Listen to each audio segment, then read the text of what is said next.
Leyton Orient produced one of the shocks of the third round when they crossed London to beat Premiership Fulham. This time their journey was a shorter one across the Thames to Charlton. Dan O'Hagan describes the action.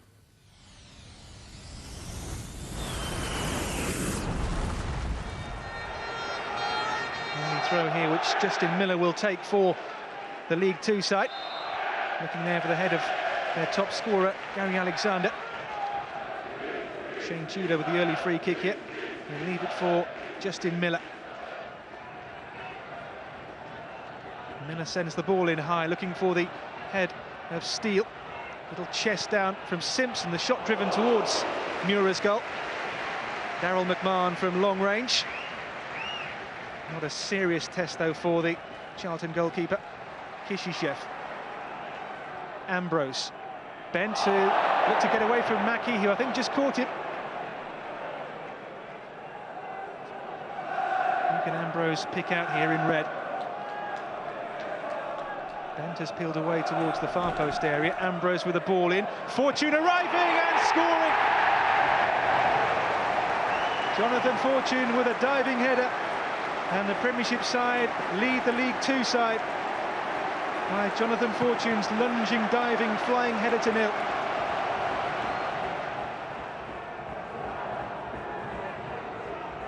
Ambrose with a corner. Ball is half cleared away by McMahon. Back in with Ambrose. Faced by Mackie, gets a good cross in two. Bartlett's header and only just wide. The South African with a glancing nod towards Garner's goal.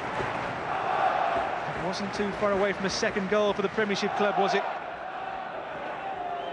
Powell waits for movement and waits for options. Goes long towards Bartlett. His flick finds Darren Bent, held up by Mackie. Tees up Kishishev, who fires high into the 6,000 or so Orient fans behind that goal.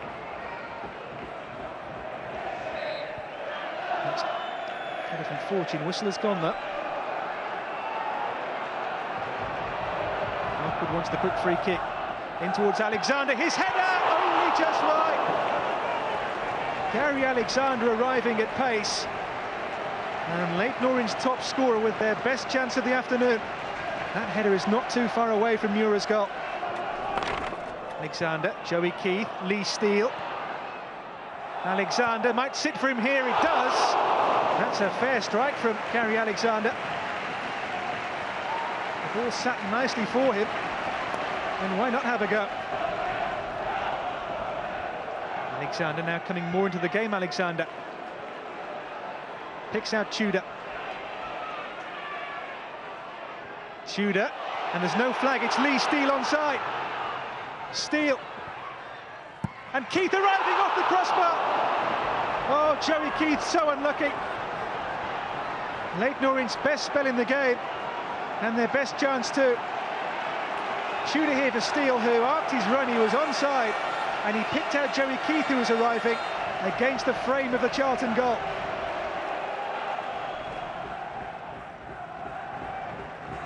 McMahon for Keith, and Keith now for Lee Steele. Steele, it's squeezed through and in. Lee Steele levels through the body of Thomas Mura, but Leyton Orient don't care. They are level.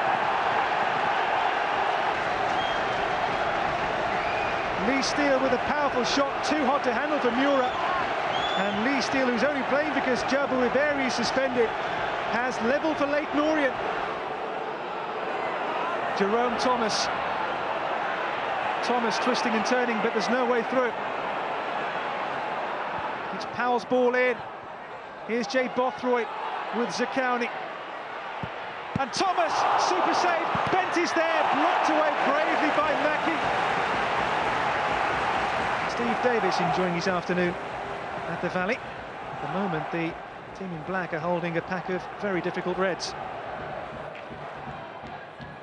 Here's Lee Steele. Can he swivel and pivot here? They'll find Joey Keith. Keith with a good ball in.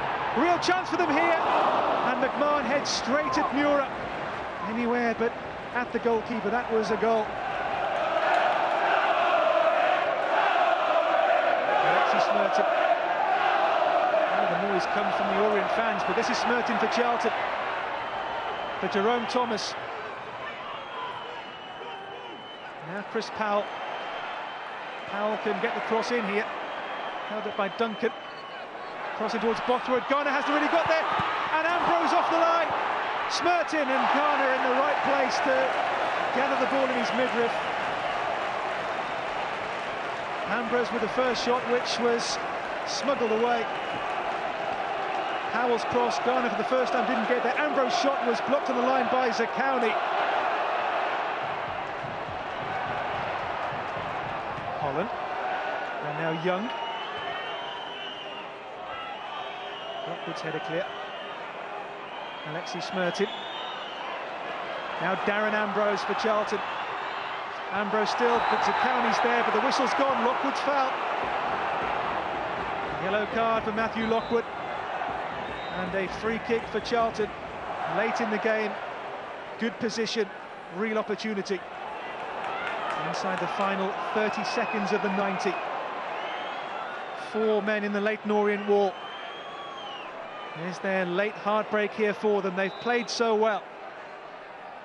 Holland for Jay Bothroyd to hit one, deflection in!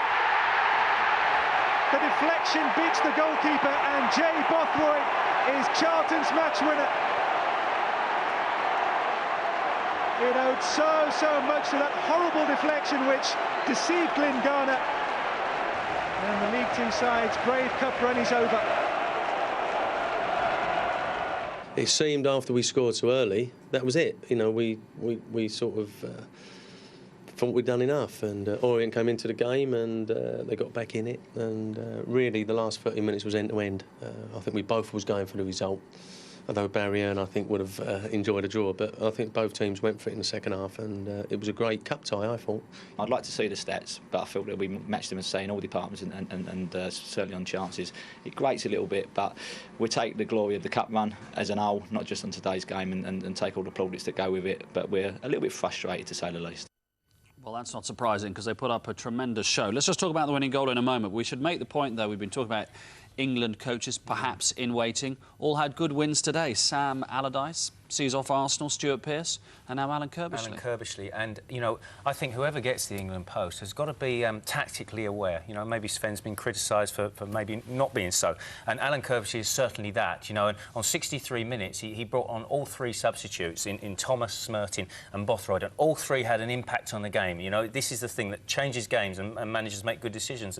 Mourinho does it, and it's Bothroyd himself who actually scored the winning goal with a free kick. A touch of good fortune about it, but, you know, from his point of view, he gets to strike off and he gets it on target. Now, from the goalkeeper's point of view, Garner, one would think that it gets a deflection. But on this angle here, if anything, it's very slight, and it's like he just misjudges the flight of the ball and the path of the ball. And if any of those 3 have a really good run in the FA Cup, because clearly they're not in charge of teams who are going to win the league, that puts them even further ahead, you would think, in the pecking order. Yeah, of course, and Alan Kirbishley is up there with one of the leading British contenders to get the job, and whether he'd want it or not, I don't know. You'd have to ask him that, but I think he'd be keen. We've been trying. He'd be keen.